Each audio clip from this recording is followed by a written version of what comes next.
good afternoon, good evening, good morning. Once again, two series for us here, the Midwest Days of Thunder Cup Series. Well, good afternoon, good evening, good morning. This is Rockingham 150 brought to you by Jinx Shifters. Well, good afternoon, good evening, good morning. Jason over here, Signature Esports.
Hello and welcome, everybody. I hope your Friday the 13th has gone just as well as ours, and it's only gonna get even better as we are live with the Brick City Plumbing 225 here at Texas Motor Speedway. This is, of course, the Midwest Days of Thunder Cup Series. For today's race, I am your host, Alan Brown, and I'm joined in the booth with Mr. Alan English. How you doing today? Great, man. This Brick City Plumbing 225 is going to be a blast. So, first of all, we're just north of Cowtown here, Fort Worth, in Texas. Temperatures are not too terrible out there right now. It's almost like a fall race, it feels like. But it's coming up on 7:30 game time. So, you know what that means. The lights are going to be coming on tonight. And I love a good night race, especially at a big track like Texas here. And down on pit road, hoping no black cats have crossed his path today, that would be Mr. Adam Turner. How you doing today? Man, awesome. This is my home NASCAR track. I'm going to put it that way. And if this infield could tell stories, I'd be in a lot of trouble. I've had some good times here. It makes for good racing. Of course, this is Midwest Days of Thunder, the Premier Series, the Cup guys. They have zero fast repairs, 80% fuel, unlimited tires. Tires are going to play into this, but these guys are pros, man. They keep these cars fairly clean. I'm not looking for a whole bunch of cautions here, but it will get a little slidey around there, once those tires start wearing out. But, man, I mean, what more could you ask for? Texas, right? I'm going to head over to Buc-ee's and get me a cold beer, and I'll be right back. Black hats, too. I got to ask Brown, did you write down a bunch of Western references to throw in here tonight, or just off the top of your head? All I can think of is, the good old gunslingers and maybe the occasional Chuck Norris reference for the Texas Ranger, but apart from that, can't think of too much as we look at today's race info. As we said earlier, this is the Brick City Plumbing 225. Thank you for that sponsor. Nice, cool track as it is going to be drifting out into the nighttime at this 1.5 mile track. And as you notice, even though it looks pretty similar, the track's two corners of 1 and 2 and 3 and 4, they are not the same, which is our key to the race, is track awareness. Yeah, definitely got to remember where you're at. Don't lose track, especially with the lights on. These guys might get a little confused. They might think they're at Charlotte on a quad oval, but this is far from it. 1 and 2 are definitely way different than 3 and 4, and if you lose track of where you're at on the track, and you don't find out until you're halfway into that turn 3 or turn 1, you might be in some trouble. Yeah, you start clicking off laps and something like this. There's 225 miles. This is basically a little more than almost like half a real NASCAR race, right? So it kind of gets monotonous. There's nothing really happening, and you could find yourself kind of confused on where you are on the track, and that could be a huge problem because these corners are set up way differently, and it takes a whole lot of concentration to figure this one out. But and the front stretch here it tightens up. It's a little tricky, and it causes problems for some drivers. But these guys are pros, man. I don't see too much happening with these guys. And good league, Midwest Days of Thunder. If you're not a part of them, you're looking for a race home. Man, what a place for racing. They have different series and kind of a progressive league, isn't that right? Yeah, that's right. New drivers starting out in the ARCA series.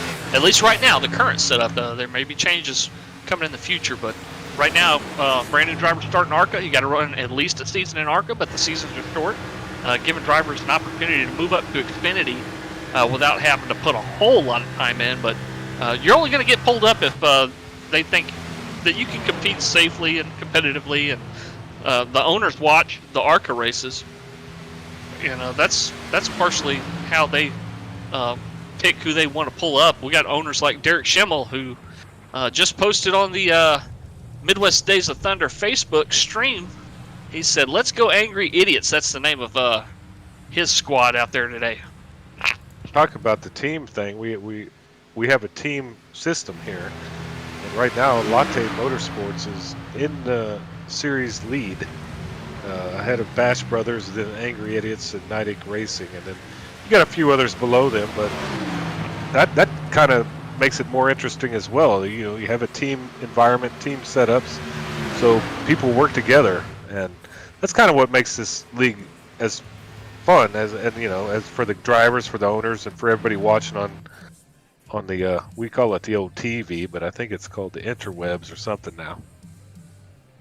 As we just finish up practice there, and if you looked at those times, we are in for a great race. Of course, Manny, fastest time in that practice session, and I mean, no kidding, because he's also the leader in our points race here.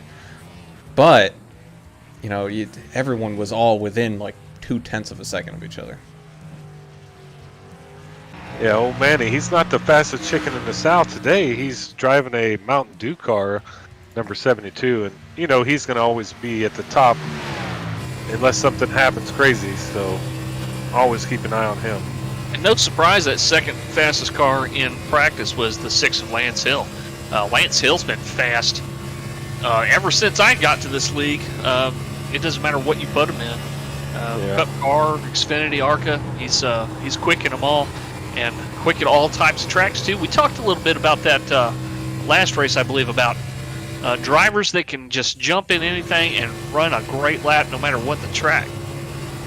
Yeah, and I think this number 10, Matt Fornes out of Washington, he became a real race car driver recently in the late models. Maybe that feel for the car may put him over the top, and give him a little edge today. As it looks like Midwest Days of Thunder posted on their own stream saying, "Let's go Speed Demon." So it looks like one of the Speed Demon guys might be on there pulling for their team as well. Yeah, I didn't mean to not mention them. Let's go through the team standings 1 through 7. There's 7 teams. Latte Motorsports, Bash Brothers Racing, Angry Idiots, Nidic Racing, North-South Racing, Speed Demon Motorsports, and then in 7th, No Toad Motorsports. Few personnel changes coming to No Toad that just kind of happened here recently. So they've got some new ARCA guys that seem to be pretty talented, and they've drove together before. So watch out for those guys when they make the jump up to Xfinity and maybe eventually Cup. Greg Klein's sitting on the top of the standings. The standings pylon right now with a 29.744.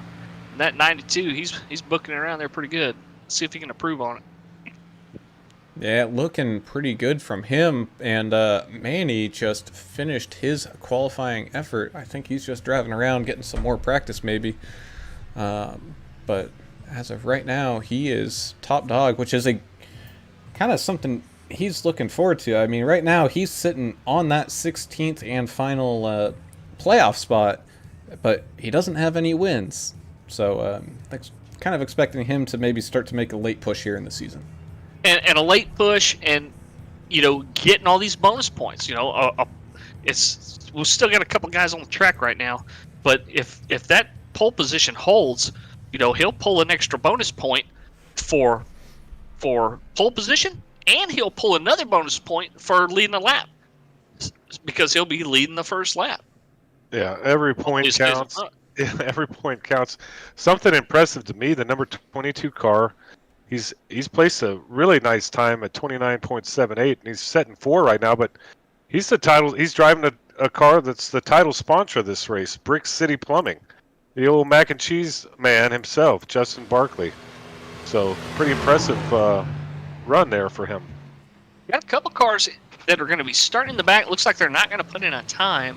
Michael Pimper is one of them. Eric Fiorello, who he's been starting in the back here lately. He is doing so well in the points, he may just point his way into the playoffs. Was he sitting in third? He is sitting in third right now, yeah. Okay, so, I mean, he's just kind of on cruise control right now. It looks like he's going to start in the back and try to avoid any problems that may come up here during the first few laps here. He's also probably looking for that hard charger point because whoever has the most improved position during the race gets another bonus point. So, bonus points to be earned here. Guys just got to go get them. Yeah, and just kind of as you're saying, Eric Fiorello without a win and sitting in third. But there's also 2 more drivers in that top 5 and that would be the Neidick cousins, Joe Neidick and John Neidick. Both of them are sitting 4th and 5th, also without wins, and they're just pointing themselves in that right direction. Yeah, they're gonna fight and scrap their way to the top. They drive clean, and they're good for the series. And man, I'm looking forward to seeing those guys run around here, and we'll see what can happen tonight. It's gonna be a fun one for sure. So what are we 2/3 of the way through the regular season? So I mean, the odds that we're gonna get that many more, however many races we have left, we're going to get that many different winners is pretty unlikely. So, yeah, you're definitely going to have a situation where a few guys are going to point their way into the playoffs. Well, I don't know. That's a lot of math. I'm sitting in the beat laboratory. I can't figure all that out. But I'm going to work on it. I'm going to get my pen to pad and see if I can get as smart as you two. So we will do your official grid rundown for this race, and that would be Mr. Greg Klein getting pole position here today, beating out Manny Valdez. Manny will be starting in second on that outside. Lance Hill will start in third right behind Greg, with Mr. 22 Justin Barkley sitting in fourth. Starting in fifth, you got the 10 of Matt Forns, and on his outside would be the 5 of Tafer Mowry. In seventh, you got Mike Simone, and in eighth is Anthony Fry.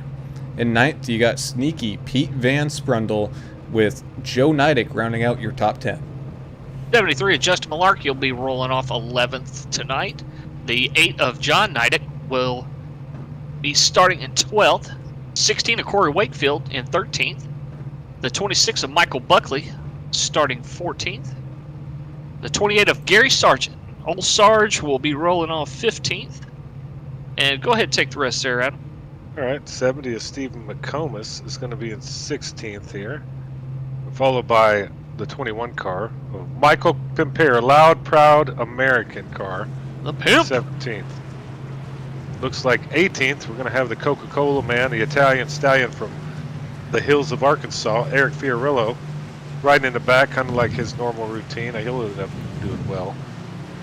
Travis Eccles in the Pennzoil 47. And look at this. Last place, the Angry Idiot, in a G.I. Joe machine that says something on the back left fender. It's pretty interesting. I'm not going to mention it right now. And he's pulling up the rear in 20th, number 96. Says something about Mr. Valdez. Pretty funny. It looks like Derek and Texas Travis Eccles, they're going to have their work cut out for them because we got a big field. It's 20 cars tonight. They got a lot of cars to pass if they want to get up there and get the top 5 or even a win. Yeah, and kind of as you were mentioning there, I think after watching last week's race at Iowa, Manny already didn't have that many friends, but I think he's got even less now. So we shall see how things develop over this one. Greg Klein gonna be taking us to that green flag as the pace car prepares to come off and run down pit road. These cars are getting ready, these drivers are ready, and you know what? It's time to go racing. Pace car down pit road, and away we go with the green flag waving for the first time here in Texas. Greg Klein, Manny Valdez, 2x2, and it looks like they're going to stay about 2x2 with that inside row, maybe getting a little better jump in total there. Manny's going to stick to kind of that outside quarter panel of Greg, and he may get that run on the outside. No, Greg able to hang on to that position, and actually looks like Lance Hill's going to get in front of Manny as well. Yeah, Manny with just no help on that restart, it didn't look like, and the 6th of Lance Hill was right on. We like to call him the dictator in some circles because he's going to dictate this first lap or two. Greg Klein leading the first lap, and the 6th of Lance Hill did a good job staying with him and giving him a little advantage over the 72. Yeah, but don't look now. That 72 is starting to peek into the inside of Lance Hill. And it looks like he just got his bumper up there, so he's now inside of Greg Klein. Yeah, these 3 guys, they know how to run. And then look, Red Stick Mike Simone up 3 already. He's going to run with them. We saw this last week. Red Stick Mike Simone, he's really good on new tires. Sometimes it looks like he faded last week on the older tires, but he still hangs with the pack. So looks like he's doing pretty well. Oh, no, right it here. looks like Pete Van Sprundle getting super loose, managing to save it, though, so we are still going to be green flag racing here. Good job from him for wrangling that cow back onto the track. Talk about Mike Simone, he just set a 29.83. Not this lap, but the previous lap. I didn't want to interrupt you guys, but blazing speed out of the 27. Well, blazing, he needs to put his helmet on and ground control 420.com car. He's looking pretty sharp out there in that shiny purple machine. As our kind of top 4 and 5 are all kind of single filed, maybe starting to feel each other out a little bit, see what people are doing. We can take a look back where the 10 of Matt Forns and the 64 of Anthony Fry are battling hard.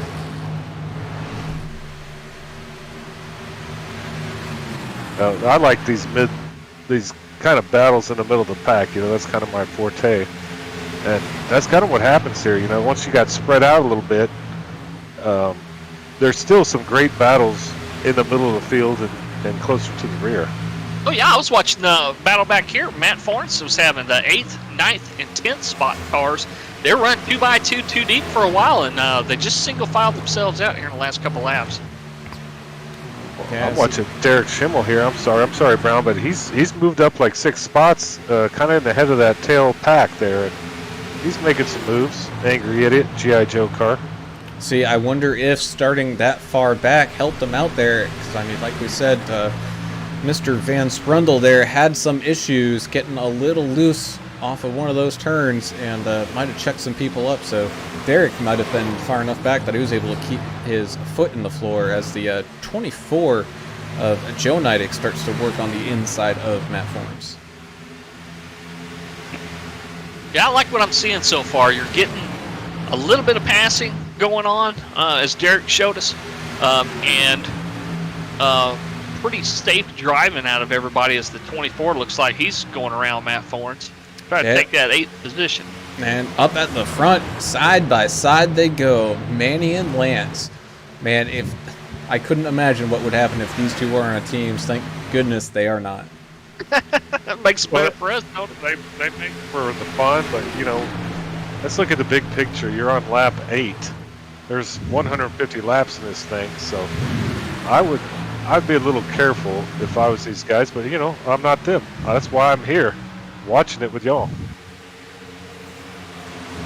I don't know when to expect pit stops if we got them, but any idea what a fuel run might be? As Manny getting super tight, and then cut the window closed back on Mike Simone's bumper there. Yeah, Mike Simone lost a little bit of traction there, but if the way he's run so far says anything, he's not going anywhere. He's going to stay with him.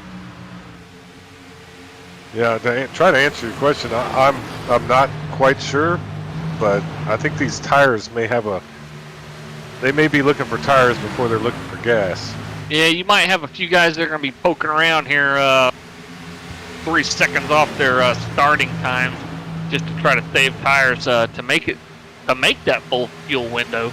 But we'll get some good data here as we get clicking along here, click off some laps, and see what a green flag pit stop uses as far as fuel.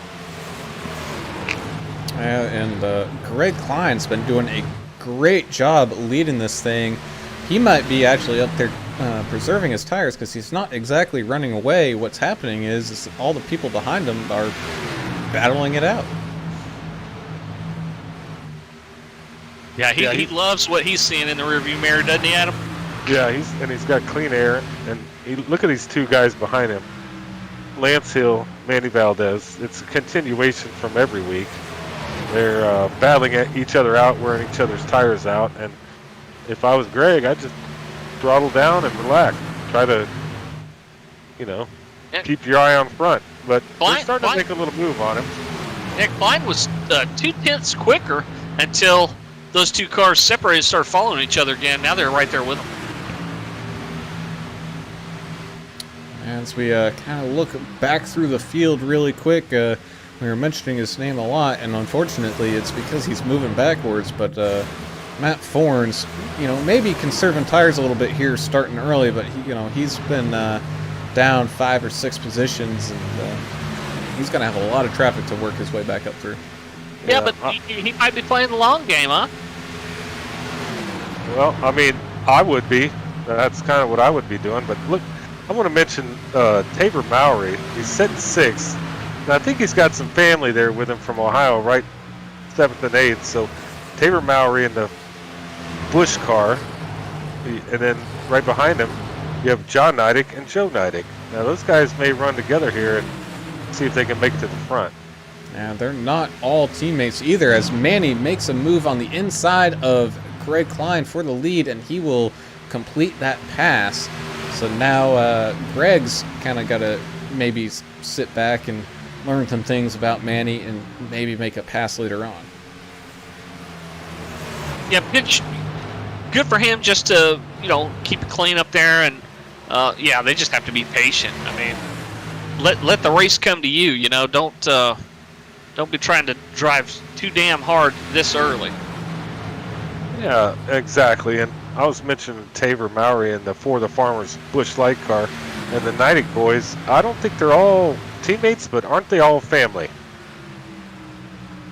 Yeah, I think so. Yeah. I think they're all cousins or something, I believe. As Lance Hill starts to work on Greg right now, moving to that inside 2x2 they go, exiting turn 2, down that front straightaway where we can see a lot of speed when they have fresh tires. But right now, they might be topping out around 175 or so. Table's kind of turned on Greg now. Now he's the one fighting the 6 and watching Manny drive away. Yeah, that tends to happen. I'm back here riding along in the 16 car in Corey Wakefield in Hemlock Grove Campground.com. He hit the wall there at last backstretch, but he held it and he's keep going. So hopefully that's not going to slow him down any of that little bit of damage he probably got there. So far, Michael Simone still has your fastest lap of the race, 29.83, and he's up 3 spots. He started 7th, he's running 4th right now.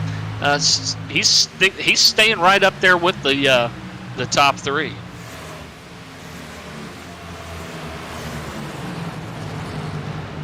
And as you mentioned there, Adam, Derek Schimmel, you know, he's in 14th right now. Make that 15th as Corey Wakefield gathers his momentum back up, and looks like he's going to make the pass. Oh, drips down and hits that apron, but able to hang on to it. That gave Eric Fiorello a little shaky feeling in his boots, I'm sure, but was able to avoid an accident there. Great racing here in the back of the pack. A lot of side-by-side action going on. Yeah, these guys back here haven't quit. They're still going after it. Anything can happen. All we need is a caution at some point. They'll be lined right back up. Now they're just kind of feeling each other out. But wow, the 16th through 20, they're getting after it. Yep. Yeah, and you know, which is something we like to see. We just don't like to see a caution because of this hard race. And I know, Adam, you might like to see a caution a little bit here and there, but I want to see some fights down here at the Hollows. I want to see some angry people. I want to see exciting stuff happen. I'm just a race fan. I'm not the ones out here running it, so it makes it more fun for the people out there watching. And don't look now, but Pete Van Sprundle and Mike Pimpere, they are racing hard. And if you don't know, these two have had some instances of maybe a little contact here and there in the past, so that's something to watch out for. Oh, A little heated. That's what I like right there. Yeah. Yeah. Sneaky Pete Van Sprundle and Mike Pimpere have gone at it in several races. And to me, I think it's probably the most awesome thing going on, but Oh yeah. I don't know. I don't know what everybody else thinks, but we'll see how they treat each other tonight. Yeah, now let me ask you, Adam, because you're kind of better down there on the track. Up here, it looks like it's starting to get pretty dark. It is. It's getting dark. The track's cooling off. I think we're going to see. Well, the tires are wearing down right now, but I think once we have not a caution, but once they get into pit road, we're going to see a different race. I think as soon as they get these new tires, it's going to make for a whole new dynamic. So I'm looking forward to that as I'm watching Justin Barkley and Tabor Mowry fight. Justin Barkley in the 22 Brick City Plumbing car fighting with Tabor Mowry in the number 5 Busch Light car. Yeah, I think you're onto something there, Adam, about things change after it gets dark and lights come up. I mean, track temperature's a nice, cool 81 degrees. So hopefully, if it does cool down a little more, maybe the guys will be able to find a little bit more grip out there. We don't have a sunshine on the track anymore, so. Yeah, and you know what else changes? The infield. You start seeing some wild stuff down here after that sunset. So I'll keep an eye out for that as we're plugging away. No cautions so far. I mean, this is kind of what we expected, wasn't it, Mr. Brown? It kind of is, and again, no surprise, Manny has about a second and a half, make that almost 2 seconds. He is just gaining time on Lance Hill right now. I mean, he just this last lap, he gained half a second. So talk about track usage. They had this session set up to where the practice session had low usage, so 23% usage rubbered in, and the track state was carried over from that into qualifying and here to race. So the track is kind of grooved in a little bit already, but we'll see if those guys can make some new lines out there. We'll see. And as we are on... Oh, I got one on the inside wall back here. It looked like the 96 of Derek Schimmel got loose. He smacked the outside wall and then the inside wall, and he's limping around at about 130 miles an hour right now. It looks like he's coming down. He's coming down. Yeah, he's coming. Pit road. See what happens with him. No caution, so he's definitely going to lose at least a lap here. Kind of a bummer for him because we did see him as high as 14th, which would have been a great start. Yeah. But unfortunate, maybe kind of just a self-error mental mistake. Yeah, and he made another when he drove through his pit box, and I bet he's angry right now. Oh yeah. He backed it in, and he's getting some stuff fixed. We'll see how long he's down here. Got a couple of guys that are up about 6 positions or so. The 73 of Justin Malarkey went from 11th to 5th from the start of the race. And Eric Fiorello, as we predicted, starting way back in the back. He's currently up to 12th. Both drivers have picked up 6 spots. Yeah, the 96 of Derek Schimmel, G.I. Joe car, still in the pits. He's getting some, they're banging out the fenders, I imagine, from a pretty tough hit he took on the wall.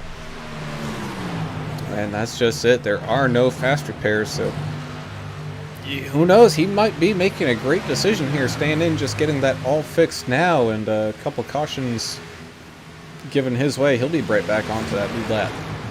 Yeah, hopefully he doesn't stay in there too long. He's already down 2, and He's going to need some, he's gonna need some help at this point. he may have some mandatory, what do you call it, required repairs. Required repair. Unfortunate for him. Yes, the gap for 4th is starting to close up quite a bit. Justin Malarkey, he, the self-proclaimed I can't qualify, moving up through this field, making that pass. So Justin Malarkey now up into 4th. Yeah, and that's what we've seen from him the last few races. He can't qualify very well, but he's always running in the top 5, it looks like, and he always puts that car where it needs to be, and he's in the right place at the right time. So the cars are pretty spaced out now. You got a couple of side-by-side battles towards the back, but mostly it's looks like a trail of ants here. Follow the leader.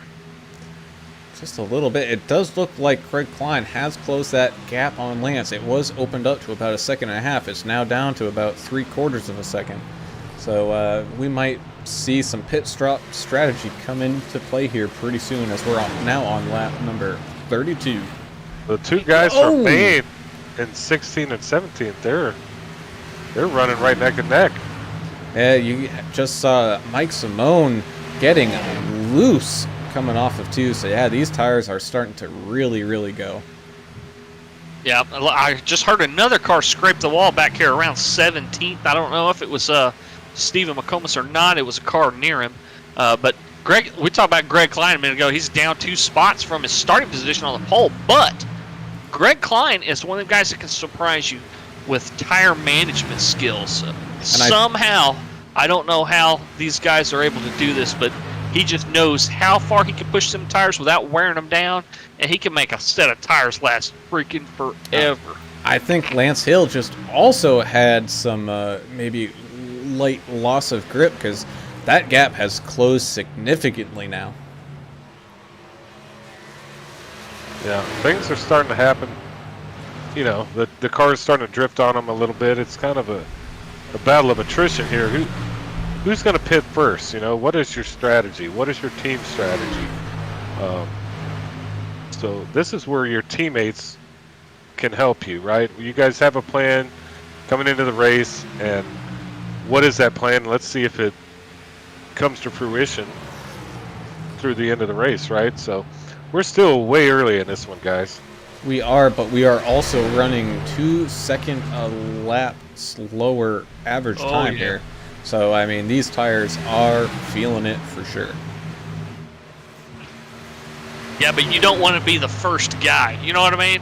You don't want to be the first guy to pit, because you know that if something happens while these other cats are trying to get in there behind you, if they cause a caution or something, oh man, you know, you may have given up something that you don't want to give up there as far as track position goes.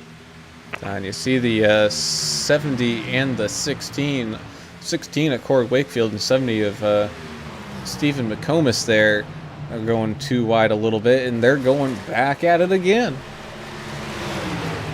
That's kind of what's going on in the back of the field. Corey Wakefield, HemlockGroveCampground.com car. He's battling it out back there, and he's trying to be the leader of this kind of the backpack, I would call it, and he's doing a pretty good job of it at the moment. Now it's just the waiting game. If a caution does come out, every single car on the grid's coming down. We've put in 37 already. They're coming in and get fresh rubber. Everybody's screaming to their spotters and stuff, probably for,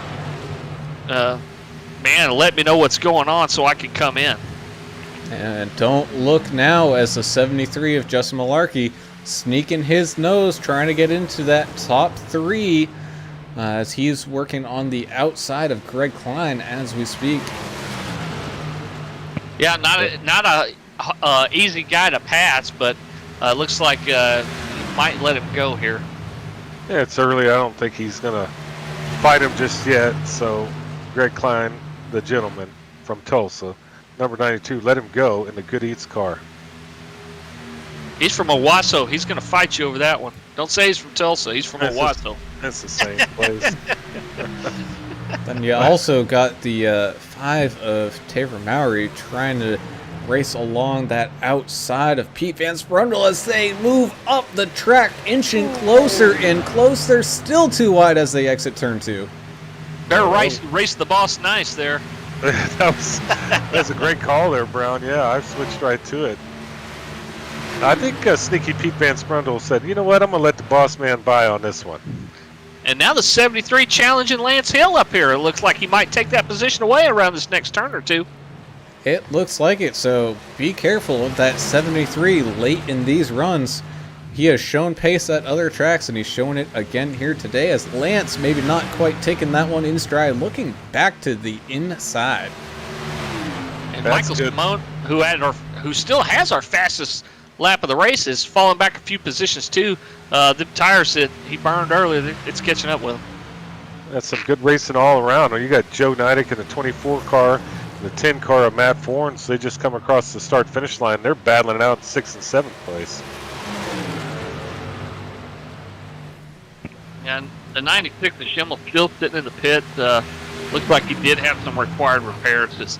He scored 14 laps down now, but hey, don't think you're going to finish in lap there, bud, because we could have a DNF or two.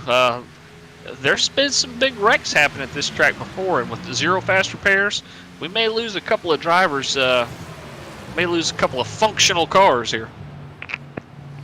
And now we are 42 laps into this one. I mean, I'm starting to think maybe these guys are going to try to push it until lap 60 before they think about coming down. Yeah, they're doing whatever they got to do to make it last as long as they can.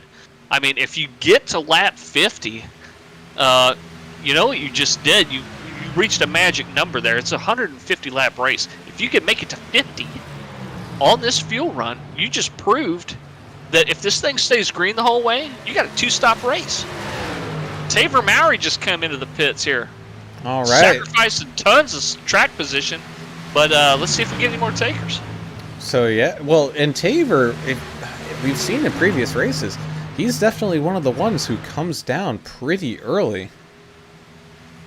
And it tends to work out. He runs in the top 10, seems like every race. So he's got a plan. He's sticking to it, and see how it works out in the bush light for the farmers. And now we got more takers. Matt Forns, Joe Neidick, Mike Simone, and Michael Buckley. Also, John Neidick as well, all coming down pit road. So now we're definitely starting to see them cycle through.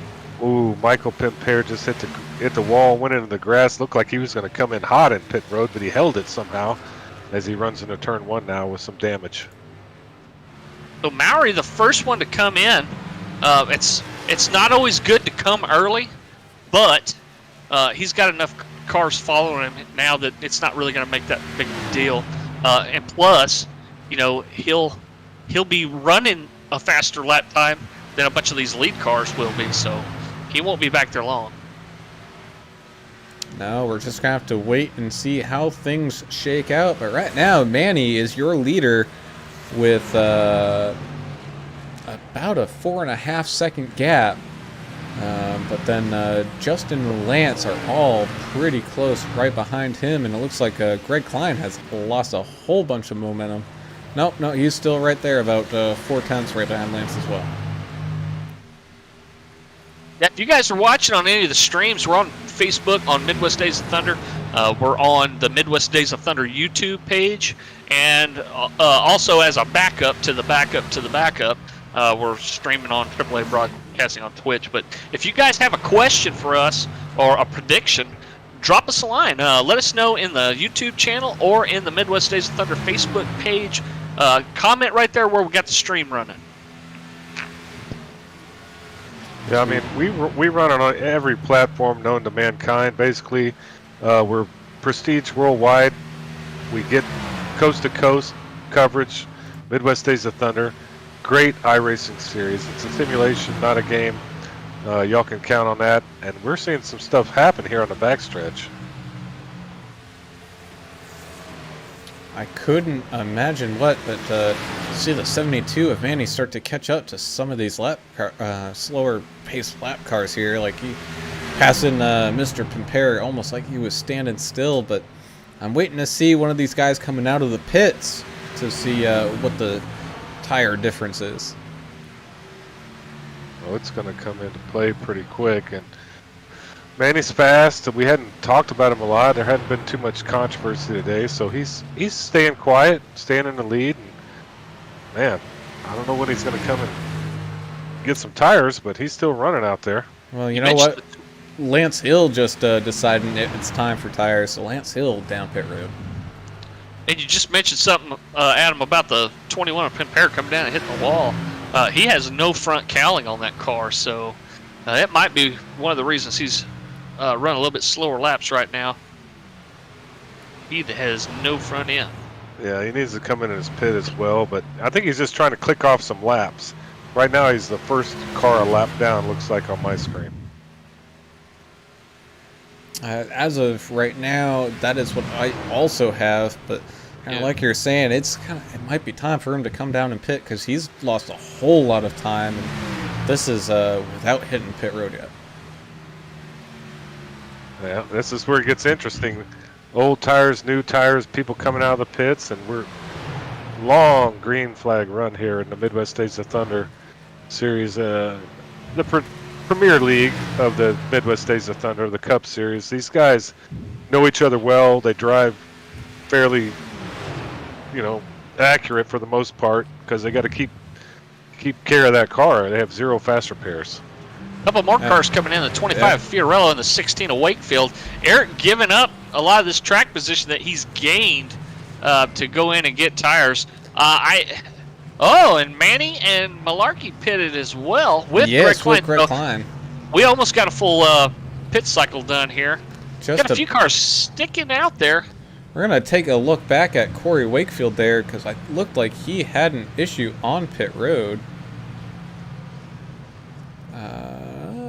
Let me see. I was back here trying Corey to get Wakefield entering the pits. So reverse this a little bit because I believe he had may not have checked up in time. Oh, not the best entry for the 16 there, hitting the inside pit wall, getting a little loose coming off of Fort, trying to make it down pit road. So not a good stop for him as Stephen McComas was your leader provisionally for a moment there. He is now coming down pit road. Yeah, he stayed out long enough to get that point.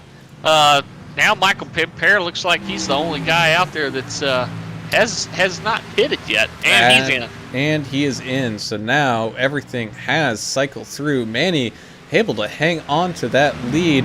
Lance Hill about 3 seconds behind him with Joe Neidick 0.3 of a second behind Lance. Yeah, Brian Hill on Facebook tagging Martin Hill. Yeah, if you've got somebody that you want to see this race, you can go in there and tag them on Facebook. That way they know what's going on here. Oh, man, he's back out front. That didn't take long now, did it?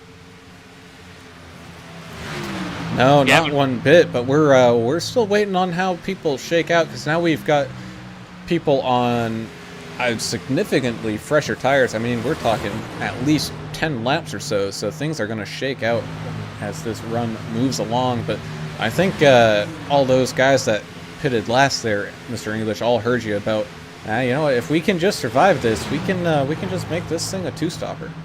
Yeah, that's right. And Mr. Drive Fast and Take Chances, Gavin Marlin, commenting on YouTube saying, "What's up, boys?" Well, you're seeing it right here, Gavin. This is what these Cup guys are doing tonight. They're putting on a pretty good show, a very safe show so far, as we're still caution-free. Yeah, we've had a couple takers into the wall. That's about it. They've held it professional style. So looking at Greg Klein, he dropped quite a few spots, down 8 spots right now, but I don't think that's going to be how he ends up. He's having a clean race. Yeah, that hit cycle, that's just where he ended up. As you can see, he took 8th away from Michael Buckley there. Look for Greg to keep on moving up as I'm watching the interval on his little scoring chart just drop and drop and drop. He's now within a second. Yeah, he's moving up now, and he just passed his teammate, the angry idiot, Derek Schimmel. He got back out on the track. He's 26 laps down, it looks like, but he's still out there running. Showing 4. Oh, yeah, you're right. Yep, I'm sorry, 26. Looking at the wrong numbers here. Reading's hard, okay? Yeah, bears are fast too. And Justin Malarkey making use of that fresh tire rubber he's got right now, making moves, now passing Joe Nidek. So Justin Malarkey now pretty quickly back up into 3rd. Lance Hill still sitting there in 2nd, but they both have some work to do if they want to catch Manny. Y'all might notice that John Nidek Jr.'s 13 laps down right now. He had a connection issue, but thankfully he was able to rejoin. So he's back out there trying to make up some positions here, hopefully, if we have some guys getting in trouble. Yeah, every point counts. Every point counts. Stay in the game. Marathon, not a sprint. We talk about that all the time. So, yeah, just stay in it, John. You can make up a little bit of ground, I think, here by the end of the race. And then you got the 22 of Justin Barkley currently trying to make some moves on Matt Forns, taking over that top 5 position, which looks like he does. Those two pitted around the same time, so both those guys' tires are relatively equal. Yeah, and then Greg Klein's coming right up on Matt Forns here, the wheel race car driver, Matt Forns, in the Rainier Beer car. Looks like he just let him on through. Yeah, the 92's a man on a mission right now. He got those new tires here a few laps ago, and he is moving. He is in a hurry. Yeah, he's like Don Williams. He's running on Tulsa time right now. Yeah. Good one. Well, I have my doubts about Derek having that much damage. I think he went around the corner while his car was sitting in the pits and went to the Cheesecake Factory, because when he got back, he reeked of cheesecake and bourbon. So. Well, that could have been the case, but this Brick City Plumbing 225, 150 laps, 80% fuel at Texas. After this race, I'm going to hit up Billy Bob's, and I might go to Joe T. Garcia's for some Mexican food. And as everybody is now kind of spacing out, not a whole lot of positions to be had here. We're going to take a quick break for some station identification. Stay tuned, and we will be right back. Well, good afternoon, good evening, good morning. Once again, 2 series for us here, the Midwest Days of Thunder Cup Series. Well, good afternoon, good evening, good morning. This is Rockingham 150 brought to you by Jinx Shifters. Well, good afternoon, good evening, good morning. Jason over here, Signature Esports at Walmart.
As we kind of took a quick little break there, we had Justin Malarkey close the gap up on Lance Hill, so those two are now side by side fighting over second.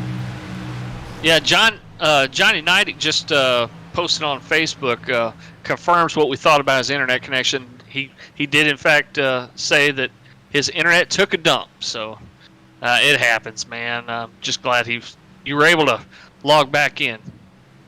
Well, what I want to know is how is he driving and typing at the same time? These guys are talented. I can't even look down at the relative without even looking at hitting the wall. I look down at the relative. I'm a dead man. So these guys have some talent out here. He probably did it on his phone when his internet was down. That's what I'm guessing. Yeah. Gotcha. And Justin Malarkey completing that pass on Lance there. So Justin Malarkey now up into second. We saw he had some late run speed there. Let's see if he has enough late run speed to maybe catch up to Manny. Yeah, if he can duplicate the way he was running earlier, I mean, that strategy worked really well for him. Right now, he is the car that has gained the most positions. He's up 9 right now. Eric Fiorello, that was running there with him for a while, back in 12th, but he's still up 6 from where he started. So, good run by these guys. I'm down here looking at the number 28 car, Gary Sargent. He's the last car, looks like, on the lead lap. That might have changed because of, how these timing boxes change. But he's got a solid run in the Days Inn Wyndham Rewards car. Days Inn, that's an all right place, I imagine, but a little bit better than the Knights Inn that I've seen down the highway. Yeah, one of those right down the road here. Not the place you want to be at after dark. I agree with you on that. I'm looking at Pete Van Sprundle, man. This guy has like a rainbow scheme. NVIDIA Nitic Racing Machine. So sneaky Pete Van Sprundle. I believe he's out of New York. He drives like he's from New York, sometimes looks like he's honking his horn at people. Yeah, I thought I saw him giving some hand signals or something to somebody earlier. I think it was the 5 car. And as he's kind of sneaking up on that back bumper of Mike Simone, so that's all maybe to get into that top 10 for Mr. Sneaky Pete. Yeah, well, Sneaky Pete Van Sprundle, and it looks like he's going to get the run here on the 27 car of Red Stick Mike Simone. Put your helmet on now. GroundControl420.com.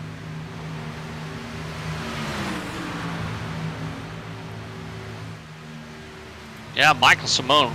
Great short run car, but once he gets a few laps in, it really falls off. Tabor Mowry just hit the wall in the back. Was that him? Boy. He held it. I heard it. I didn't see it. He held it like a champ. But he's going to lose a lot of momentum. He's set P7 right now. He must have a sponsor on that right rear quarter panel he doesn't like. I don't think Tabor's ever met a sponsor he don't like. Yeah. And right now you got Justin Barkley and Joe Neidick swapping positions a couple times there, so these two are going at it, trying to stay in that top 5. Yeah, Barkley holding on there, but Joe's not going to give up. Joe's taken 4 positions from people already, and he wants to pass that 22 car. What we mentioned earlier, 73 car Justin Malarkey, just being quiet, running P2 up 9 spots in the Luzerine, I think that's how you say it, Foundation green and white car, and this is kind of what we saw from last week. Real quiet, but sneaks right up there.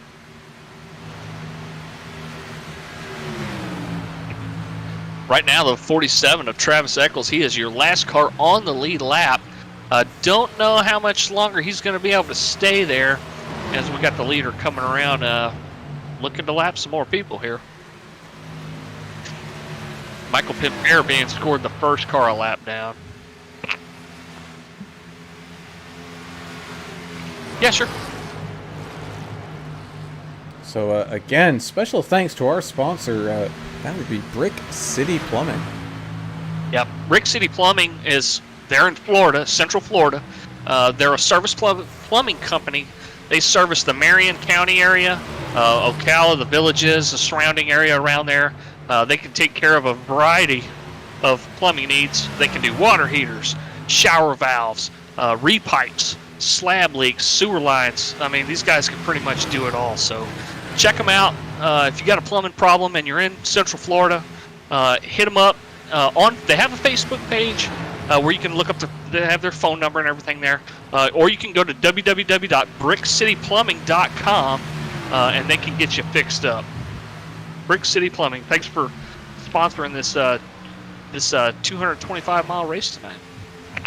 Yeah, and I bet those guys got some stories now. I mean, they had Florida man's down there, so those plumbers probably got their work cut out for them down there, and I bet they're doing a heck of a job. I've seen nothing but positive reviews for that company, and super excited to have them on board tonight in Brick City Plumbing 225, Texas. Yes, sir. Yeah, and you know who's gonna wish they had some good plumbing? It's gonna be these guys. I mean, this is a long race, and we're still under green flag. We have yet to have a yellow, and of course, there goes your commentator curse. But Derek Schimmel coming down pit lane. So these guys are either just waiting for maybe just a tiny little bit of a break, or just this race to kind of get over with. Yeah. Well, I'm looking at Corey Wakefield in the 18 car, Hemlock Ground Campground up in Maine. It looks like he's bent every piece of sheet metal on it, but he's still out there running. So, you know, that's kind of the thing. These guys don't quit. There's no quitters here. Even though they're having a bad day, they're still out there running, putting away laps and trying to get some points. They're basically broke into about two pretty equal groups here. You got guys that pitted on lap 42 to 45, and you got guys that pitted on, between 50, 52. So a little bit different lap times being run. So you're going to have them mix it up a little bit more probably. Guys running different speeds right next to each other on the track. We've got a little battle here. 8-9, Michael Buckley and Tabor Mowry kind of battling it out here. Michael Buckley in the number 26 DeWalt racing car. Car we hadn't really talked about him much tonight, but he's running a safe race. He's still on the lead lap. It's Anthony Fry. He's sitting back in 13, down 5 spots overall, but still a pretty solid performance out of him. He's had that one pit stop, like a lot of these guys did. He came in at 51. He's running decent lap time. He's taking care of his car, taking care of his tires. So Anthony Fry hanging out in 13th, but looking for a little more. Yeah, so now we kind of get to the question of when are you taking your second pit stop? So you had Taver and Matt Forns and Joe Neidick. They all came on 42, 43, so are you expecting them to come down pretty soon here, or they might try to stretch this one out, realizing, this one might go green, and, we got to try to push this thing for as long as it can? Well, that's a great question. I don't know. I think Tabor has a plan. I wouldn't be surprised if we saw him like right in the middle at lap 86, kind of just halving it. So I know it's getting squirrely out there right now again, but it's getting a little darker, a little cooler, and maybe it's a little bit different racetrack than it was when we had a little sun. I bet there's a ton of guys out here just hoping that caution comes out so we can kind of level things back out again and catch some folks up. Yeah. Sneaky Pete Van Sprungel making a couple moves here. Past Michael Buckley. He's now knocking on the door of Tabor Mowry, trying to slide up into around here. 8th. 2 cars around in the wall coming out of 4. And we have a yellow flag. We just talked about it. Manny Valdez involved in that accident, flipped over upside down. Oh, and that's the 21 of Michael Pimpere. We're going to need to go back and take a look at that one, as Manny's car looks like it's absolutely destroyed and spraying for mosquitoes. He flipped several times after him and McComas got together, coming out of 4. Wow, what a horrendous crash. Where's my Manny button? I know he's so used to having him up at the top. I don't have a Manny button. Oh, Manny got a second hit from Michael Pepper. Michael Pepper had nowhere to go. Dang. That's what turned He's going to Manny have over. so much required damage to fix. Wow. Yeah. Oh, looks like the 70 just came down across the nose of the 72 and finished him off with Michael Pepper just nowhere to go late in that corner. And that just might be it for Manny's night. His car is trashed. It looks cool, but I think it's pretty much done for him. And that sucks for him, man. You know, he was running obviously up top, and wow, you know, weird things happen here at the racetrack. You never know. It's Friday the 13th. And Manny almost had it saved and just darted out to the outside wall and just head on into it. Wow. He's gonna have a hard time getting out of the pit road with that. 0 fast repairs. So here they all come. Guys got that pit they wanted, and it looks like we'll get most of the field pitting here. Yes, indeed, as Lanny beats Justin Malarkey off of pit lane. Justin Malarkey with a relatively slow pit stop. Greg Klein being able to slide back up into third. And, man, as much as that kind of sucks just straight up for Manny, because he was way clear of everybody, that just brought everybody back together, and we're going to have some close racing for this basically last half of the race, because we're just past halfway. And the white spot on top of the chicken crap is that Michael Pepper was involved in that wreck, so he is not going to get the lucky dog here. Oh man, that's double bad luck. And I think I heard somebody say Lanny, and so that I like that name. Lance and Manny combined, Lanny.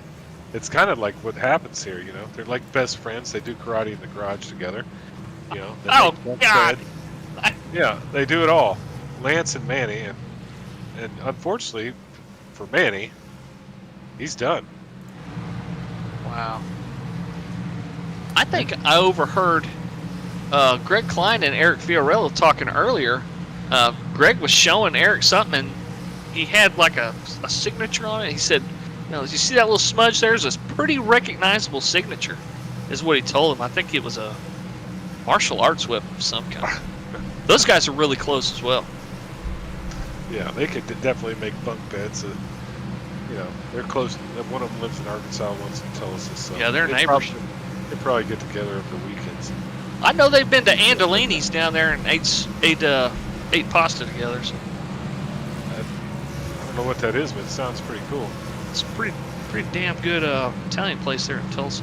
Yeah, so as our field stacks up, we're going to do a nice little rundown here to tell you where everyone's shaking out. So far, Lance Hill is up there in the lead, but Justin Malarkey's up 9 positions starting this restart in second. Greg Klein is hanging on to a top 3 podium spot as of right now, with Justin Barkley kind of staying right where he started in fourth. The 24 of Joe Neidick is up 5 spots, starting here in fifth, with Matt Forns down 1 in the sixth. Sneaky Pete Van Sprundel's having a pretty good night. He's in 7th, with Michael Buckley going to be restarting here in 8th. In 9th, you'll have Eric Fiorello up 9 spots, with Tony Frey rounding out your top 10. So y'all at home that wonder why Travis Eccles was in front there and just drove around the pace car, he got the wave around. So he was a lap down and stayed out, so he got the wave around when we got the one to go here as we come around with the lights off. Yeah, through turn 1 and 2 for our kind of first caution of the night. Lance Hill gonna take us to that green flag with Justin Malarkey starting on that outside. Now we already know Justin Malarkey having that long run car, so we'll see if Lance is going to be able to hang on to lead as this thing goes on.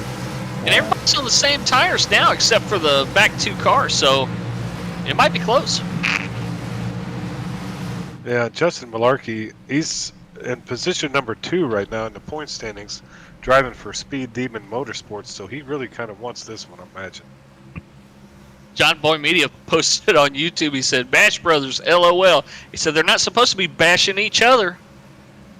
As a Watch pace out car, for your teammates, guys. pace car coming down pit road, Lance Hill winding that engine up, and away we go for green flag racing once again here at the Brick City Plumbing 225 at Texas. A lot of 2x2 still here because they just restarted. They're starting to thin out in the back, starting to go a little single file. Great patience, great skill of these guys on these restarts. As we see, Greg not getting the best of starts there, as the 22 of Justin Barkley is managing to hang on to his outside. Lance getting a pretty decent jump on Justin there. So they're kind of single filing it out, and Greg Klein able to hang on to third, but man, he's got a wolf pack right there behind him. Oh yeah, look, he's got a ton of cars back here behind him. They're all hungry. I know. Oh, the 10 of Ford's got really loose, but held on to it right there in front of the 5.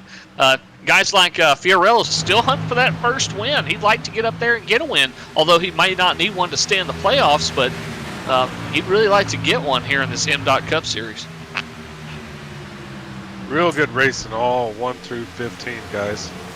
Looking really sharp out there. Looking really sharp, but you know what? I bet they sound pretty sharp as well, as we're going to do a little bit of the crank it up.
As we are now back with a little bit of racing action going on for you. You got Pete Van Sprundle. He's trying to battle it out with, it looks like, Mike Simone right there in front of him. Derek Schimmel back in the pit again. I don't know if he's getting more damage fixed or if his tacos came from DoorDash or what, but he's back in the pits again. He can still pick up a couple more spots here, maybe. I don't know how Manny got out of the pits so quick with that totaled race car, but he's back out on the track running, it looks like. I am not showing him on the track at all. You know Well, what? there's tricky I things messed that up. happen here. There's tricky things that happen here, but I can guarantee you, you were correct on Derek Schimmel. He's getting DoorDash and getting his fenders banged out at the same time. Kind of like a win-win, you know, on Strucker Ace. When they're in the fastest chicken in the South car, you know, you gotta get in the pits, get you some chicken, or get you something. That's kind of what Derek's doing tonight, but he's running around and clicking off extra laps. So you got Justin Malarkey right there on that back bumper of the 6 of Lance Hill. So these two are going to, looks like, maybe battle it out here to try to figure out who's got the lead before we get to lap 100. But looks like Lance just starting to run a little bit away from Justin. Not quite. Looks like a freight train coming around Pete Van Sprundle up here on the backstretch. Now the the 70 of McComas looking inside. As the 28 of Gary Sargent. Old Sarge came around him pretty quick there, like he was standing still, and he's putting some distance between himself and them cars behind him. Yeah, some good racing here up front. Top four here. Looks like Greg Klein there. Justin Barkley, Mr. Macaroni and Cheese Brick City car is trying to pass him. Yeah, and so right now it looks like Alvarez are fights for single file, but look for that action to heat up as well. And of course, you know, if you're Lance and Justin, you kind of want to see Greg and Justin kind of fight it out, because I think those guys are all on relatively the same strategy, and you don't want just a slightly messed up pit stop to kind of decide this race. Yeah, that's what that last caution did for us. It reset everybody. It put everyone on the same strategy again. But coming around here, they're fixing to start lap 100 here in just a second, and which leaves 50 to go. So it's time to start thinking about what your strategy will be if we do get a ton more green flag laps here. As we see Eric Fiorello in that 25 car kind of start to go to work on the 64 of Anthony Fry. Eric up 11 spots, currently sitting in 7th. Looks like we got a little bit of a lead battle going on as Justin Malarkey's up there inside of Lance Hill as they go through turns 1 and 2. Oh, he might have caught a little piece of the 6th bumper there. I'm not sure. Yeah, it looks like he lost a whole lot of momentum because here comes Greg Klein's taking Klein. advantage. If he's not careful, the 22 will get in on this too. And good racing found all around this racetrack right now. Yeah, I'm back here watching like the real race car driver of Matt Forns in the number 10 car. He's making some ground and trying to move up from the P12 in turn 1 there. He's looking pretty good out there. Yeah, still side by side they go, Justin Malarkey and Greg Klein, but these two might want to just talk it out here. I mean, we still got 50 laps to go, and maybe we still probably have one more pit stop remaining. You guys don't want to burn up all this rubber, but most of all, you don't want to lose all of that time. That's right. Time's getting to be kind of important here, and if we don't get another caution, time and track position is going to be everything here. Let's see some fights. Let's see somebody make a mistake, or let's see somebody do something on purpose. Again. Let's see something crazy happen. This is what I'm talking about. So far, I mean, we've seen a heck of a race. This is not, like we talked earlier, it's not an easy racetrack. You kind of get lost in it. Lights are on. You kind of just, you've clicked away 100 laps already. You're sitting in your seat. You're tired. It's tough. So things are going to happen here in the last third of this race, I think. We're going to see some fun stuff. And you know what? We still have 15 cars running on this racetrack. And Corey Wakefield, as long as no incidents happen, he's going to be your lucky dog. I think as of right now, he is only 1 lap down. So don't count him out of a good finish quite yet. And Travis Eccles was the next car behind him for position was 4 laps down, but it shows that he just manually disconnected. So Travis Eccles quitting early tonight. Well, Greg Klein got a little close there to Malarkey. That was interesting. Yeah, it's these guys have been too wide for quite a while now. But you can see right there the 22 of Justin Barkley just waiting. Just guys, can we figure this out, please? And he's just sitting there. He's like a cat looking at a bird, on a stem. He's waiting to pounce on it. So that's where I like to be. Kind of watch these guys burn it up, and then maybe you can take advantage of the situation in front of you. So. Yeah, but they also burnt it up too much as Lance now has a 1.5-second lead. Yeah, I'm watching Gary Sargent back here.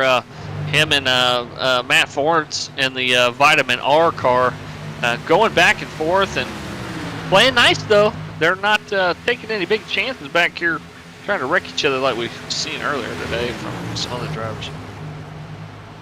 And I'm fixated on the number 80 car of Pete Van Sprundel. It looks like, when you're looking at it from above, it almost looks like Bozo the Clown, from the Hard 70s to miss. and 80s. Yeah, you know what you're looking at, right? You know that's Sneaky Pete there, and he's having a pretty dang good race at P11 right now. One of the only cars on the field today that's visible from the International Space Station.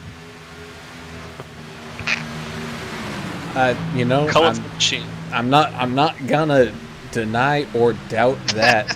As Justin Barkley, making some moves. He's now past Justin Malarkey. So Justin and Justin kind of up there fighting over for third. So I wonder if Malarkey has kind of just realized his mistake there with Greg Klein, and it's like, I need to save tires now. Yeah, these 4 cars need to stick together, get in line, get back up there and catch the 6, because if they keep fighting each other like this, the 6 is just going to drive away. Well, then we got a tough guy back there, Joe Neidig, just hanging in there. And Joe Neidig drives for Latte Motorsports, and John Neidig drives for Neidig Racing. So it gets confusing. The 22 got into the 92. Loosened him up real bad there. Brick Dang, City Barkley. Machine. He must have been eating his macaroni and cheese. And He's trying to get camera time for that sponsor.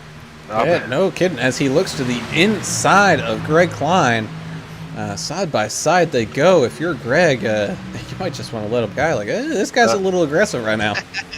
Not happy if you're Greg, and I think Greg may remember that little kiss of the bumper there. Well, I remember every time that Greg's done that to me. So as looks like Barkley going a little deep through that corner, so that's going to leave the crossover open for Greg, and it looks like he's going to try to take it.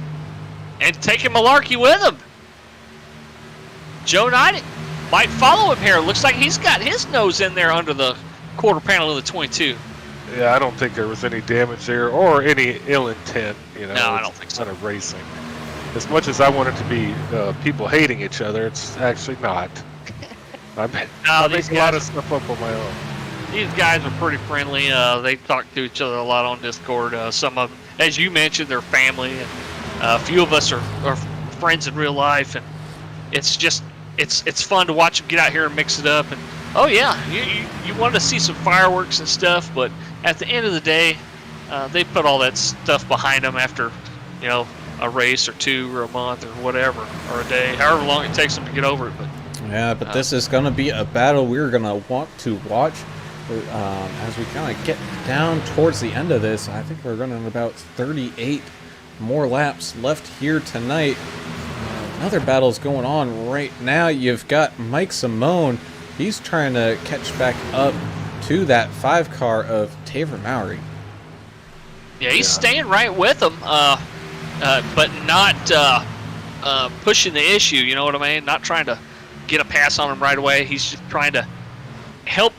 These cars run faster together, so they're trying to help each other here at this point, I believe. Yeah, Tabor, I love the paint scheme he's got there with the orange wheels. It stands out. For the Farmers, Busch Light, Tabor Mowry. He's running in the top 10. That's just kind of normal for him. Yeah, we talk a lot. Go ahead. I was going to say, here comes Matt Forns down pit road. Oh, really? Interesting strategy decision here from Mr. Forns. Yeah, I just heard a engine blow up, so I wonder if that was Mr. Forns. He likes running near the rev limiter, apparently, so that's what he does in real life. He did at the Rusty Wallace School yesterday. Yeah, he tries to run like he's stealing the thing, so we'll see how it shakes out for him.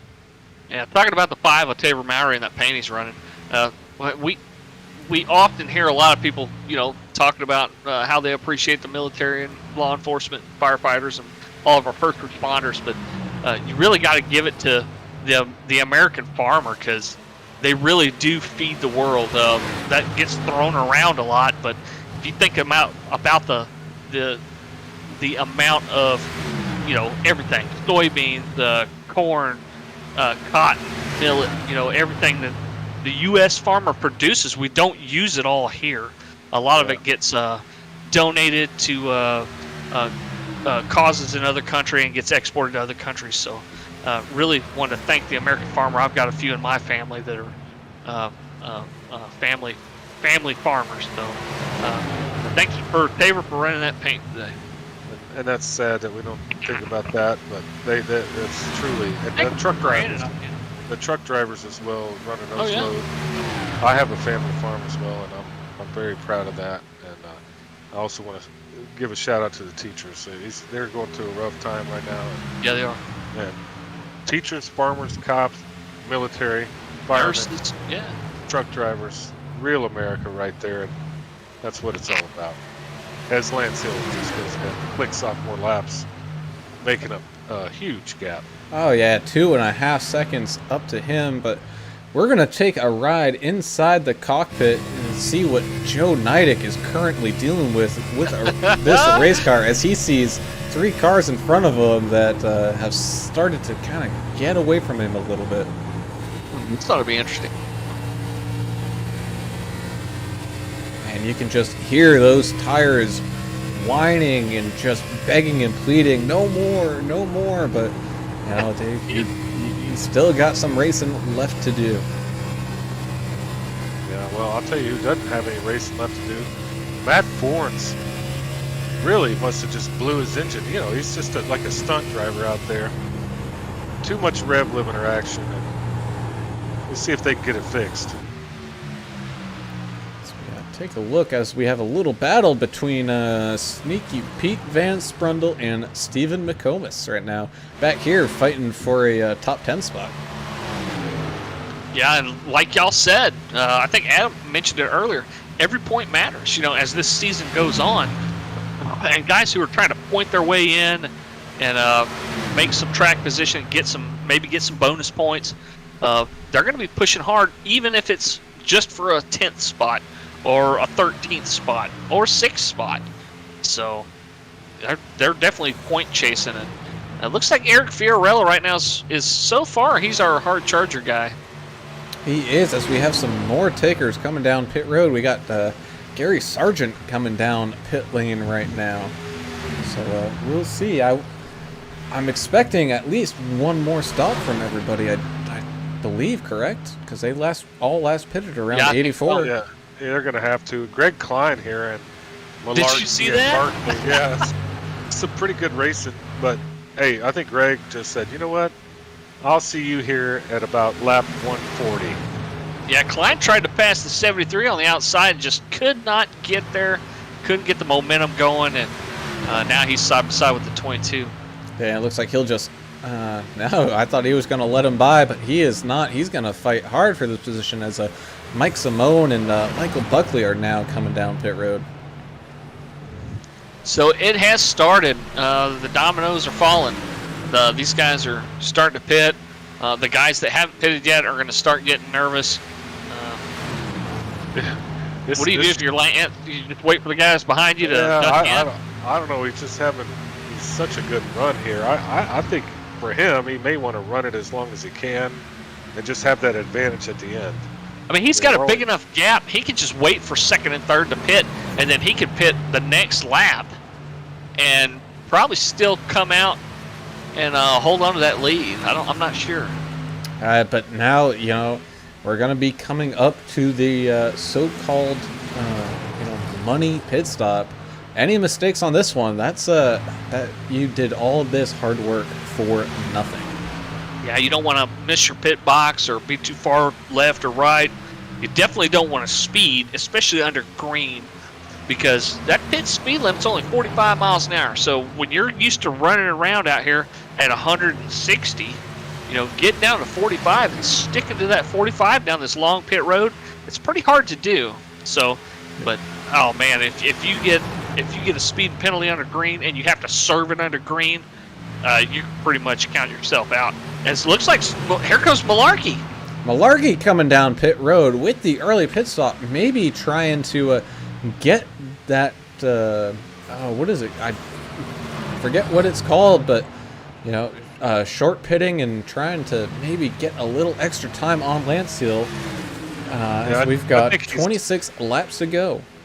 I think he's what I like to call his game in the system. He's going to try to game it. You know, he's probably. I think he's working harder than the real Mrs. Poindexter out there. Oh yeah. Oh, Greg Klein coming down now. So is Lance Hill. So Justin Barkley going to be your leader for this lap. We're just going to have to wait and see and how good people pit here. 73 with a great stop. Great job getting that car slowed down to 45. It looked to me, watching it in real speed, like he was going too fast when he came in, but I believe he did okay. Oh, Justin Barkley wants that. He wants that lap led. He's coming down right now. Now you have Joe Neidig going to be in the lead. Joe you Neidig go. taking the lead. Justin Malarkey with a pretty good pit time. He had a good pit stop time of 14.9, but Lance an even better one, 14.3, and Greg with a 14.9. So these guys are, once when it all shakes out, they're going to be pretty close, and I think Lance is going to be able to just hang on to that that lead position as things shake out here. As Joe Neidig now coming back down, and looks like Justin Barkley's about ready to exit the pits, and we'll see where Lance is. Lance and Justin nose to tail right now. Justin, with that pretty good pit stop, was able to close that gap, especially with that pit strategy of pitting a little bit earlier. He might have had some free track, so he was able to get around the track without anybody in his way. So he is right on that bumper of Lance. So once again, you've got a lot of these guys that were on the same pit strategy because of that caution. They all are pretty close on pit strategy now, just not exactly how they were. As Corey Wakefield comes into the pits, he was your last guy that was still running out there that pitted at lap 84. So everybody else now has tires that are lap 119 or newer. As Greg Klein is able to hang on to that third position, but he is 5 seconds back of these two up here fighting for that lead. Then you got Joe Neidig, who's now back up to speed. He's fighting with Justin Barkley and Mike Simone for a fourth position spot. We talked about Lance Hill hitting a lap after Malarkey. He just had such a big gap on second place that he was still able to maintain that lead when he came back out of the pits. Yeah, you call that one. You want to talk like a pit champion, Michael Pimpere, the 21. He's a real American from Maine. He's pitted for 27 minutes now, so it's a tough day for him.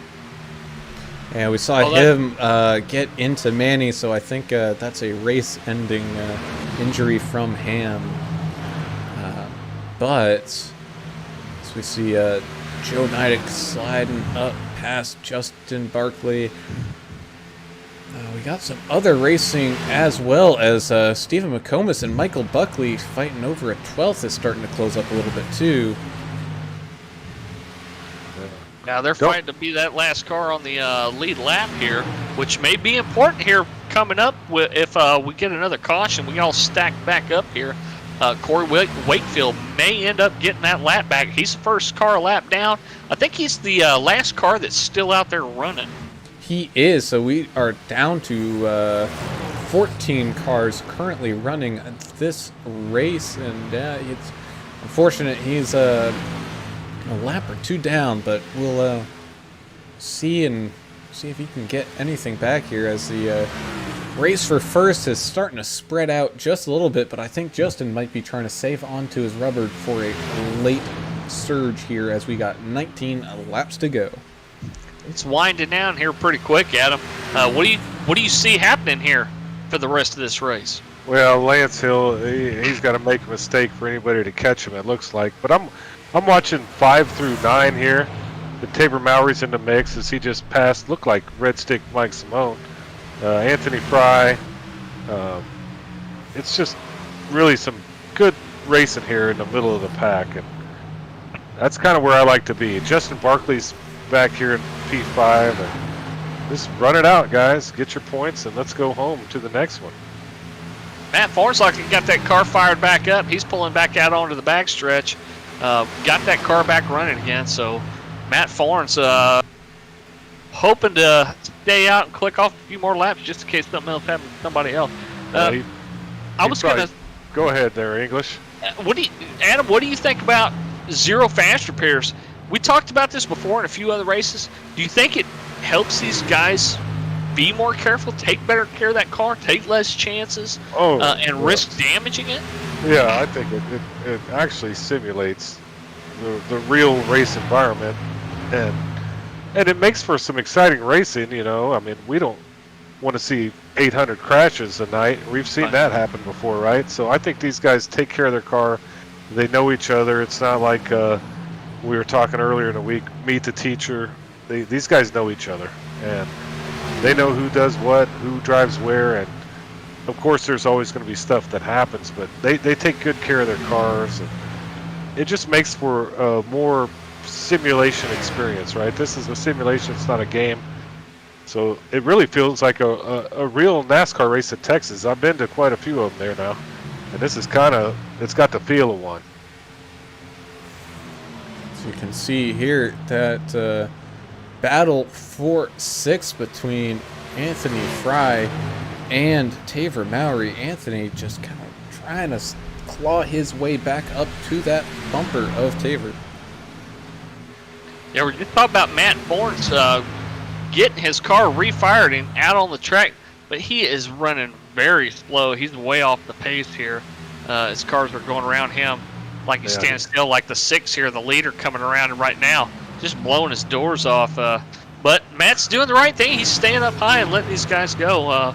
Derek Schimmel on our Facebook page just said, he said, "Damn, Johnny, that sucks. At least you didn't bounce off the inside wall in lap 37 like me. LOL."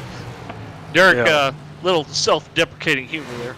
Well, I think Matt Forens is probably running on about 6 cylinders. He probably cracked the other 2. I don't know what the hell's going on with him, but he's a real race car driver. You know, stuff happens when you're pushing it to the limit. You know, full throttle, full send, and sometimes your car doesn't like that. So he's still out there. Let him roll and see if he can maintain what he's got. Yeah, probably heard enough people talking in his ear telling him to. Well, he's already back slow down. down, He's back down in here in the pits. So yeah, he's back down. Probably going to get a little bit more work done. so right now our battle for the lead is almost up to half a second gap. Just a little note is Lance Hill with 2 wins on the season and Justin Malarkey with 2 wins on the season. They're both trying to get to that maybe lucky number 3, but Greg Klein with a great race so far, sitting there in third, a little ways back, but if something were to happen and these things start to close up, he's winless on the season, so he's gunning for something.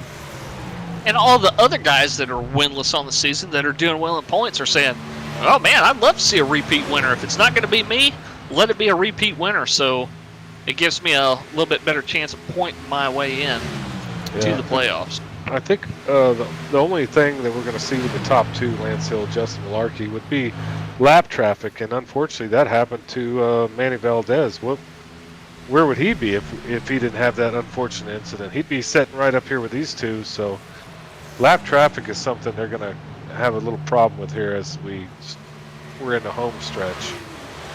You got Eric Fiorello there finally getting Eric Fiorello now up 11 spots, sitting in 7th. You got Justin Malarkey as well, as they're starting to compete with some of that lap traffic. They got the lap car of the number 16, I believe, between him and Lance Hill as of right now, but Justin Malarkey's up 9 spots. Just to talk about a little bit what we saw last night during the ARCA race.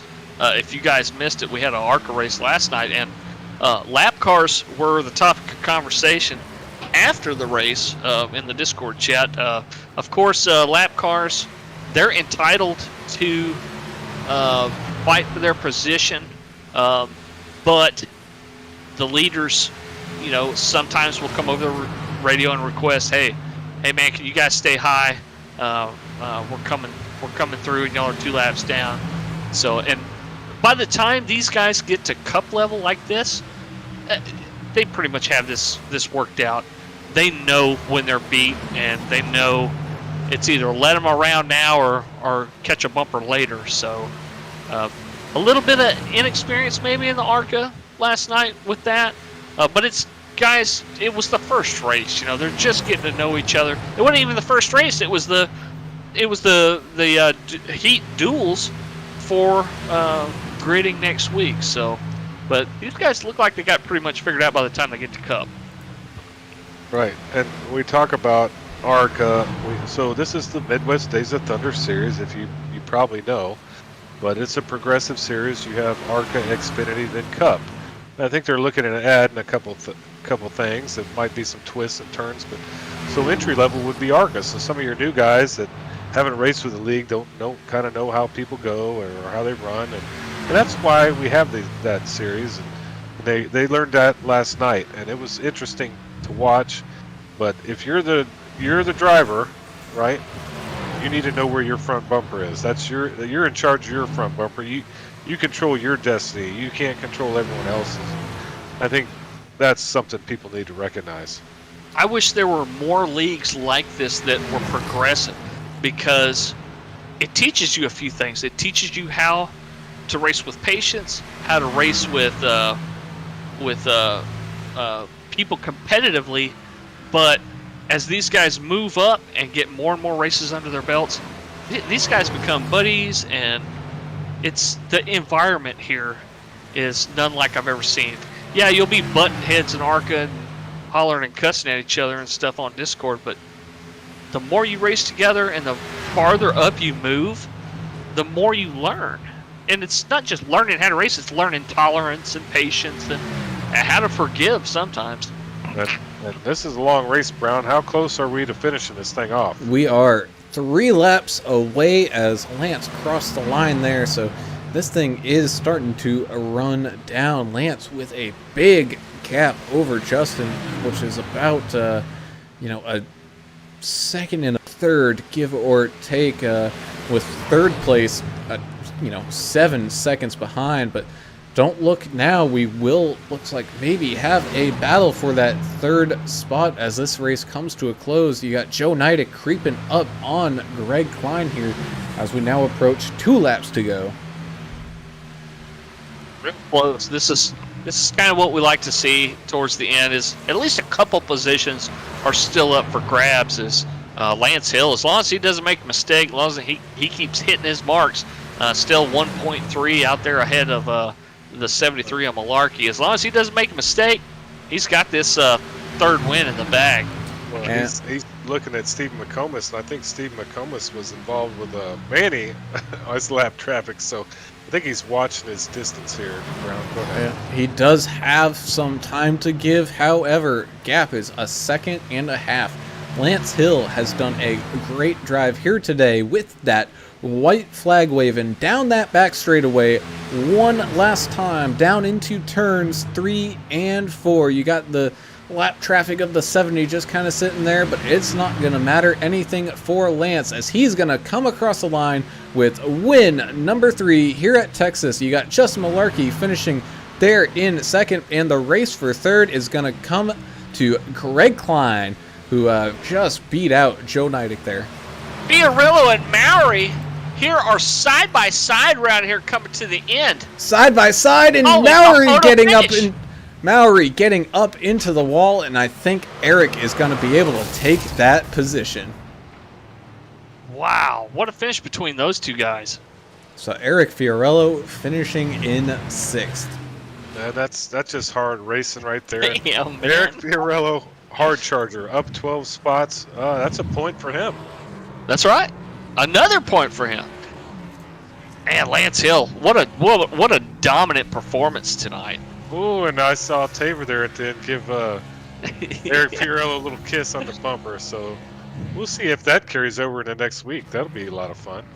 We'll start our interviews. We're going to pull up Mr. Greg Klein here, finishing in that third position with that 92 car.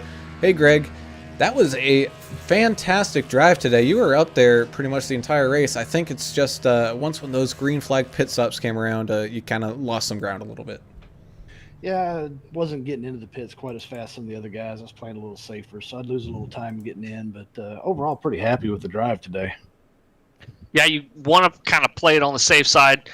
Some of these guys were really pushing the limit coming into the pits. And I had mentioned on the broadcast, as far as guys that know how to save tires, you're one of the best out there. So it was kind of a guessing game here to see, what was going to happen, who's going to be better at managing tires. But you definitely stayed up front all day, and congrats on the third. Yeah, appreciate it, man. Yeah, I was going to say, you're the first part of this season, you were having some terrible luck, but I think right now you were setting P16 within the playoff run, and looks like this is going to help you out a lot. So what are you going to do going forward to keep this momentum going? Because you're on a hot streak right now, it looks like. Yeah, I mean, the first part of the season was terrible luck and really put me way down the points. But starting to get some good finishes together, get myself back in the points. And, once you get in the playoffs, anything can happen. So hopefully just keep the momentum going and keep the luck going my way and keep getting some, solid top 5 finishes and see where we're at come playoff time. Hey, congrats. Awesome. P3, good job. Yeah, I appreciate it. That was a fun race. Yeah, and again, congrats on the P3. We definitely look forward to see what the rest of the season holds for you. Any tracks you're kind of on the lookout for? Honestly, I haven't even looked at the whole schedule yet. Martinsville's next week. I'm usually good at Martinsville as long as it's not a caution fest, but we'll see what happens there. These guys keep racing pretty clean like that. I can usually get a good rhythm at Martinsville and, save tires and, make some tracks there. Yeah. All right. Well, then we wish you the best of the cleanest of lucks there at Martinsville, Greg. We'll see you later. All right. Appreciate it, guys.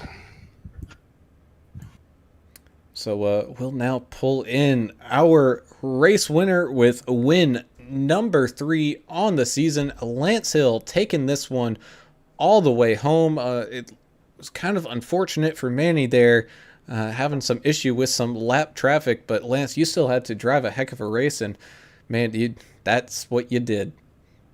Yeah, it's unfortunate what happened there. I don't really know exactly what happened. I don't know if the lap car wrecked him or if he wrecked himself off the lap car. I have no idea what happened there, and it is unfortunate for him because he was probably gonna be the one to run away with it if we had a good short run there at the end. I think I probably could have had a better shot at it. But if it stayed green right there, he would have. I think he would have been the one talking to you guys right now. To be honest with you, but yeah, sucks for him. It was a very interesting race, man. I'm gonna be honest with you. Them lap cars, especially there at the end with McComas, man. He was trying to hold me off. But I realized I just needed to, just try and hold myself back and not try and pass him and risk anything there at the end. Yeah, I don't know if you give yourself enough credit. You definitely lived up to the wheel man moniker today. Staying out front and even pitting a lap behind some cars on the last cycle and still staying in front of them. And just putting it on them today. Great performance. What did you think whenever you saw it was y'all kind of played a merry-go-round there with it was you and Klein and the 73 of Malarkey. If one of y'all was in the lead, the other one was battling with Malarkey. And if Klein was in the front, then you were back there battling with Malarkey. What did you think when you looked in the rearview mirror and saw all them guys fighting behind you? Yeah, it was getting pretty hectic there. This race was kind of it was very spread out there and at the beginning, and then that right there started happening, and it was getting very hectic. And once I got out front, I knew that if they started battling, I had to push pretty hard just to try and get that distance. And they ended up, battling pretty hard there for a few laps, and I just pushed my car to the limit and managed to pull away by a good bit. Yeah, and congrats. I mean, yeah, like you said, you you don't give yourself enough credit, but I would have liked to seen you and Manny go at it again because we got a new name for you two. It's Lanny. You know, we get Oh man, confused. You guys are you're too close. You guys run right. too hard together. So, but you know, you came out on top today, man. Heck of a race. Good job. Thanks, man. P1. Thanks. Yeah, we again, congratulations on win number 3. I know we don't have much more time until the playoffs start. Is there any track you kind of looking forward to, or maybe not so much coming up? I know Martinsville. I'm pretty sure it's next week, so I'm looking forward to that one. I've always been pretty good at Martinsville. I was last season, and I feel pretty confident about that race for sure. You can definitely use the bumpers a little bit there, so it'll be a pretty interesting race. All right, man. Well, again, congratulations. Win number 3. Ran away with it here. We look forward to seeing you the rest of the season. Man, can I do some shout outs real quick? Oh, go for it, man. Do it. I want to shout out my teammates, Joe Nidick, William Brown, Tabor Maury with Latte Motorsports. Shout out to everyone for having a fairly clean race, except for there at the end a little bit. Stuff happened with some lap cars, but everyone, ran really nice tonight. My parents, my entire family, my brothers, all my friends for supporting me like they do. Yep. Awesome. Yeah, it looks like you had a couple people watching you there tonight. We had Goonie Broadcasting on Facebook, as well as Perry Greenstein, all giving shout outs saying, woohoo, let's go. So congratulating you on the win, man. We'll catch you later. All right, man. See ya. So we'll now pull in Mr. Second Place, and that would be Justin Malarkey. And man, can you please learn to qualify? Yeah, I feel like it really hurt me tonight for sure. But you still did a heck of a job driving up through the field to finish in P2. It's, we were kind of debating because you kind of showed some long run speed there. We were hoping maybe you could have an answer for Lance, but it looked like he was just getting away from you. Yeah, I was talking for like 5 minutes there to Isaac about it. I'm actually really confused. I felt like I was running down Manny, and I felt like I was able to pull away from Lance in the middle of the race. I don't know if he was just being smart and not showing everything. But yeah, I was so tight the last 60 laps, it seemed. I saw you and I saw Greg Klein. Both look like y'all might have been trying to save a little bit too on them tires, because it's really uncertain when you have green flag runs this long. You don't know if you're going to have to stretch it out and wait till the end of your fuel window to pit, or if you're hoping for a caution. So what was going through your mind on those really long pit runs where it looked like you guys were trying to save a lot of tire? Yeah, pretty much just wanted to save the tires, get to the bottom, down in 1 and 2. I do it 5 laps in a row, and then I would miss it 2 in a row, and give up all the time I would gain. But yeah, this track's just pretty tough. We got to side by side, me and the 92 for like 5 or 7 laps that one run, and it killed both of our tires. But in these cars, you just can't give up a spot because it's just so hard to pass with that wing on the back. Yeah, well, I mean, I wouldn't be too concerned. You got a P2. You're position 2 for the season. Manny had a rough race, so it looks like you're probably going to be sitting pretty in the first position over the league standings overall going into the final stretch here before the playoffs. So, man, just keep it going. Consistency. Good job. Hell of a run. Speed Demon Motorsports. Good job. Yeah, shout out to Isaac and Steven helping me, and everyone else watching. It was definitely a fun race. It is tiring, this track. That 1 and 2 is just hard to get through. Yeah, and talk about a tiring race. Both Greg and Lance both love to race at Martinsville, which is coming up next week. How are you feeling about some short track racing coming up? Yeah, I like Martinsville. It's pretty much you got to get in a rhythm. I feel like every track's hard to pass at, but Martinsville's just really hard to pass at in these cars. Yeah, we'll see. It should be pretty interesting. There's usually some kind of late race restart. The last few times I've been there, that's been chaotic. So we'll see how that goes.